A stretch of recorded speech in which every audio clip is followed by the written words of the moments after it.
کہتے ہیں اللہ میں ان بتوں کی عبادت نہیں کر سکتا، لیکن تیری عبادت کا جو صحیح ترین طریقہ ہے وہ مجھے نہیں معلوم، اگر معلوم ہو جائے تو میں عبادت ضرور کروں گا۔ انسان کی فطرت میں اللہ نے توحید کو رکھا ہے، تبھی تو حضرت ابراہیم علیہ السلام جب پیدا ہوئے تو کیا دیکھتے ہیں، ان کی قوم جو ہے بتوں کی پوجا کر رہی ہے، ان کے باپ آزر بت بناتے ہیں، بیچ رہے ہیں۔ حضرت ابراہیم علیہ السلام کے بارے میں اللہ نے کیا فرمایا؟ ما کان ابراہیم یہودیہ، ما کان ابراہیم یہودیًا ولا نصرانیًا، نہ ابراہیم یہودی تھے نہ ابراہیم نصرانی تھے۔ کیوں کہا؟ یہودی کہتے ہیں کہ ابراہیم ہمارے نبی ہیں، نصرانی اور عیسائی کہتے ہیں کہ ابراہیم ہمارے ہیں، یعنی یہودیوں کا کہنا ہے کہ ابراہیم یہودی ہے، عیسائیوں کا کہنا ہے کہ ابراہیم عیسائی ہے۔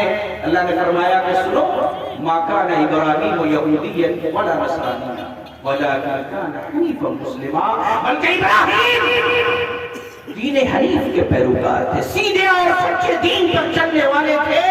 وما کان من المشرکین، کیا فرمایا اللہ نے؟ ابراہیم مشرک نہ تھے، یہ نہیں کہا کہ ان ابراہیم کان من الموحدین، ابراہیم توحید پہ چلنے والے تھے، بلکہ کہا کہ ابراہیم مشرک نہ تھے، ابراہیم کی ذات سے اللہ نے شرک کی نفی کر دی۔ ابراہیم نے کبھی شرک نہ کیا، خود سے سوچا، چاند نکلا، سورج نکلا، سورج کو کہا ھذا ربی ھذا اکبر، یہ تو بڑا ہے، یہی میرا رب ہوگا۔ سورج ڈوب گیا، کہا ڈوبنے والا رب تھوڑی ہو سکتا ہے۔ چاند کو دیکھا، اور یہ واقعہ قرآن کریم کے اندر موجود ہے۔ ابراہیم علیہ السلام کی فطرت کے اندر توحید رچی بسی تھی، ہر انسان کی فطرت میں توحید ہوتی ہے، اسی لیے اللہ رب العزت نے قرآن کریم کے اندر یہ فرمایا وَلَقَدْ بَعَثْنَا فِي كُلِّ أُمَّةٍ رَسُولًا أَنِ اعْبُدُوا اللَّهَ وَاجْتَنِبُوا الطَّاغُوتَ۔ کیا فرمایا اللہ رب العزت نے؟ وَلَقَدْ بَعَثْنَا فِي كُلِّ أُمَّةٍ رَسُولًا، اے نبی صلی اللہ علیہ وسلم ہم نے ہر امت کے اندر ایک رسول بھیجا ہے۔ ہر امت، جتنی بھی دنیا کے اندر قومیں آئیں، سب میں اللہ نے ایک رسول بھیجا۔ وَلَقَدْ بَعَثْنَا فِي كُلِّ أُمَّةٍ رَسُولًا، کیوں بھیجا؟ أَنِ اعْبُدُوا اللَّهَ، تاکہ وہ ایک اللہ کی عبادت کرے۔ ہر نبی اپنی قوم کو ایک اللہ کی عبادت کی دعوت دیتا تھا، اور قوم اسی بات پہ جھگڑ جاتی ہے، أَنِ اعْبُدُوا اللَّهَ وَاجْتَنِبُوا الطَّاغُوتَ، اور کیوں بھیجا؟ تاکہ وہ لوگوں کو بتائیں ایک اللہ کی عبادت کرنا ہے اور طاغوت سے بچنا ہے۔ آپ جانتے ہیں اللہ کے رسول صلی اللہ علیہ وسلم نیک متقی پرہیزگار، ایک ایسی شخصیت جس کو پورا مکہ صدیق اور امین کے لقب سے جانتا تھا۔ اللہ کے رسول صلی اللہ علیہ وسلم نبی بنائے جاتے ہیں، اللہ کے رسول صلی اللہ علیہ وسلم مکہ کی پہاڑی پہ چڑھ جاتے ہیں، لوگوں کو بلاتے ہیں یا صباحا، ہائے صبح کی مصیبت، یا صباحا۔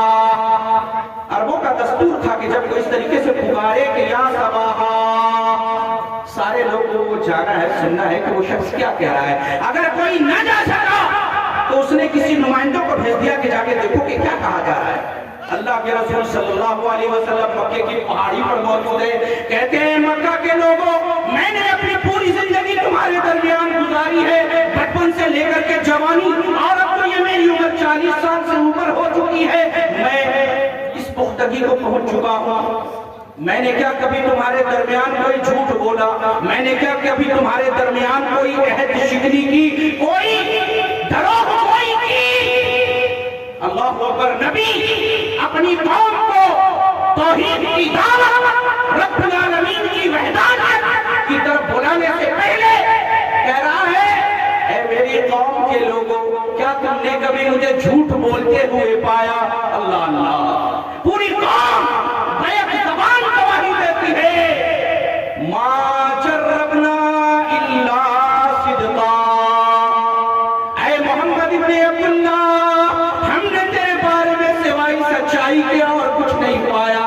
ما جربنا الا صدقا، ہم نے جب بھی تجربہ کیا یہ پایا کہ تو ہمیشہ سچ بولتا ہے، سچ کی دعوت دیتا ہے، جھوٹ اور دروغ گوئی سے تیرا دور دور تک تعلق نہیں۔ نبی نے کہا کہ سنو، میں جھوٹا تو نہیں ہوں، کوئی وقت کا نہیں کر سکتے، آپ جھوٹ بول نہیں سکتے۔ اللہ کے رسول صلی اللہ علیہ وسلم فرماتے ہیں اگر میں تمہیں اس بات کی خبر دوں اس پہاڑی پہ میں کھڑا ہوا ہوں اس پہاڑی کے پیچھے کیا ہے وہ میں دیکھ رہا ہوں تم نہیں دیکھ رہے. قوم نے کہا بالکل صحیح اگر میں تمہیں یہ خبر دوں اس پہاڑی کے پیچھے ایک بہت بڑا لشکر چھپا ہوا ہے جو عنقریب تمہارے اوپر حملہ کرنے والا ہے تمہارے اوپر اٹیک کرنے والا ہے تمہاری بستیوں کو تباہ و برباد کر دے گا ویران کر دے گا تمہاری عورتوں کی عصمتیں لوٹ لی جائیں گی تمہاری نسلوں کو تباہ کر دے گا وہ لشکر کیا تم میری تصدیق کرو گے؟ قوم نے کہا کیوں نہیں ارے آپ تو ہمیشہ سچ بولتے ہیں. اللہ کے رسول صلی اللہ علیہ وسلم نے کہا قولوا لا الہ الا اللہ تفلحوا اے لوگوں لا الہ الا اللہ کی گواہی دے دو کامیاب ہو جاؤ گے.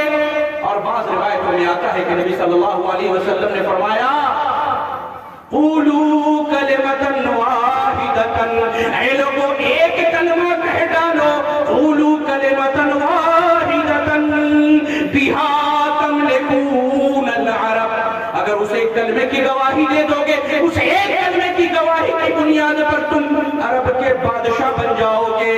وتدین لکم العجم اور پوری عجم کی سرزمین عجم اس کو کہتے ہیں جو عرب کے علاوہ عربی زبان جہاں نہ بولی جاتی ہو اس کے علاوہ جو بھی سرزمین ہے وہ عجم ہے. نبی نے فرمایا کہ تملکون العرب تم عرب کے بادشاہ بن جاؤ گے عرب کے بادشاہ بن جاؤ گے. وتدین لکم العجم اور عجم تمہارے زیر لگی ہو جائے گا عجم بھی تمہارے اندر میں آ جائے گا. یہ سارے کے سارے جتنے کنٹری ہے دیش ہے قولوا کلمۃ لا الہ الا اللہ کی گواہی دینے کے لیے کہیے اللہ اکبر. ابو لہب پتھر اٹھایا معلوم ہے پتھر اٹھایا پتھر چلایا نبی کی طرف مارا. ارے وہ ابو لہب جس کے بارے میں بعض روایات میں موجود ہے کہ ابو لہب کو جب خبر ملی کہ اس کا بھتیجا محمد پیدا ہوا ہے تو اس نے اپنی اس لونڈی کو جو خبر دینے گئی تھی بعض لوگ کہتے ہیں اس کا نام سویبہ تھا اس کو آزاد کر دیا روایت بھائی کا نام ہے لیکن ابو لہب اپنے بھتیجے سے بڑی محبت کرتا تھا لیکن کہا تب لگا یا محمد لہذا جمع کرا اے محمد کیا تم نے اس لیے ہمیں یہاں جمع کیا تھا تب لگا یا محمد اے محمد تیرے ہاتھ ٹوٹ جائے کیا تم نے مجھے اس لیے یہاں جمع کیا تھا. اور اللہ رب العزت نے قرآن کریم کے اندر ایک دوسری بات فرمائی کہ جب نبی نے اللہ کی وحدانیت کی طرف بلایا تو کیا کہا اجعل آلہۃ الہا واحدا ھذا شیء عجاب. ارے اس نے تو تمام معبودوں کا ایک معبود بنا دیا. کہتا ہے نہ لات کی پوجا کرو نہ عزا کی پوجا کرو نہ منات کی پوجا کرو نہ ہبل کی پوجا کرو صرف ایک اللہ کی عبادت کرو. ھذا شیء عجاب یہ تو بڑی عجیب و غریب چیز ہے. آپ جانتے ہیں کیوں کہا کتنی صاف ستھری ذہنیت کی مالک تھی مشرکین مکہ کی قوم بڑے اچھے لوگ تھے. آپ کہیں گے محمد صاحب کی কথা بولچی مشرکین مکہ نبی روپے پاتھرটা তুলে ফেলে দিল আপনি বলছেন کہ خوب اچھے لوگ تھے. ہاں اچھے لوگ تھے کیوں وہ لوگ منافق نہیں تھے. منافق کس کو کہتے ہیں اوپر سے کچھ بولے اندر کے دل کے کچھ ہو. یہ جو منافق تھے یہ کہاں پیدا ہوئے آپ جانتے ہیں کچھ اپنی تاریخ بھی جان لیں. منافق মুখের উপরে ভালো ভালো মনের মধ্যে খারাপ খারাপ منافق. اللہ رب العزت نے کیا کہا قرآن میں کہ جب مسلمانوں کے پاس آتے ہیں تو کہتے ہیں ہم تمہارے ساتھ ہیں وَإِذَا خَلَوْا إِلَىٰ شَيَاطِينِهِمْ قَالُوا إِنَّا مَعَكُمْ وَإِنَّمَا نَحْنُ مُسْتَهْزِئُونَ. کہتے تھے مشرکین کو ہم تمہارے ساتھ ہیں. ارے محمد اور اس کے ماننے والوں کے ساتھ جو মাঝে মাঝে আমি বসে যাই তো আমি ওদের সঙ্গে হাসি মজা করার জন্য বসি.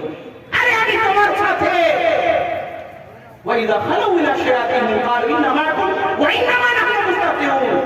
اللہ یستہزئ بِهِمْ اللہ نے فرمایا اللہ ان کے ساتھ مذاق کرتا ہے استہزاء اڑاتا ہے ان کا. اللہ اکبر. یہ منافقین کہاں پیدا ہوئے مدینہ میں. مدینے کے اندر منافقین پیدا ہوئے. نبی صلی اللہ علیہ وسلم کے نبوت کی زندگی کتنی سال 23 سال. کتنے؟ 23 سال. 40 بچور 40 سال کی عمر میں نبی کو نبی بنایا گیا محمد عربی کو. 13 سال تک آپ نے صرف توحید کی دعوت دی. ایک اللہ کو مانو، ایک اللہ کو مانو. نہ نماز فرض ہوئی، نہ فرض زکات، نہ اور دیگر چیزیں. مسجد 5 وقت اذان پابندی سے جماعت کی نماز سب وقت کی نبی. 13 سال تک مکہ میں توحید کی دعوت دی. اور مدینہ میں کتنے رہے؟ 10 سال. جب مدینہ گئے، مدینے کے اندر میں منافقین کا ایک گروہ وجود میں آیا.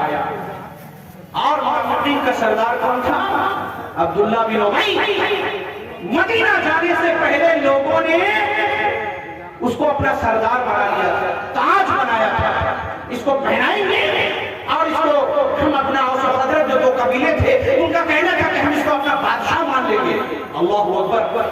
اللہ کے رسول صلی اللہ علیہ وسلم کی ہجرت ہوتی ہے. آپ صلی اللہ علیہ وسلم مکہ سے مدینہ جاتے ہیں. اللہ کے رسول حیران تھے، پریشان تھے. کوئی ایسی قوم ملے جو مجھے پناہ دے. نبی صلی اللہ علیہ وسلم کو نبی بنائے گئے، فرشتے اور ملائکہ آپ کے مددگار ہیں، لیکن نبی دنیا میں اپنا کوئی مددگار کھوج رہے تھے جہاں جا کر کے دین کو پھیلائے، اسلامی اسٹیٹ کی بنیاد ڈالے. طائف گئے تو کیا ہوا؟ طائف کے لوگوں نے پتھر مار مار کے آپ کو لہولہان کر دیا. مدینے کی کچھ لوگ آئے، بیعت عقبہ ثانیہ اور اولیٰ 2 بیعت ہوئی. ان لوگوں نے کہا اے نبی آئیے آپ مدینہ، ہم ہر اعتبار سے آپ کا ساتھ دیں گے. نبی مدینہ جاتے ہیں. اللہ اکبر.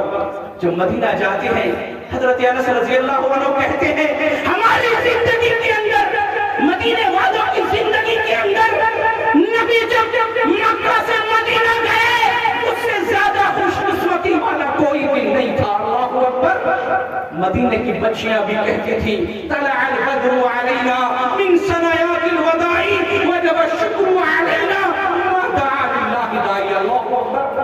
نبی مدینہ جاتے، عبداللہ بن ابی اس کی بادشاہت، اس کی سرداری دھری کی دھری رہ جاتی ہے.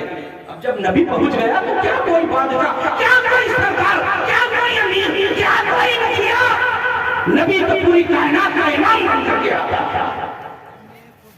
عبداللہ بن ابی اس دن سے نبی سے بغض و نفرت کرنے لگا.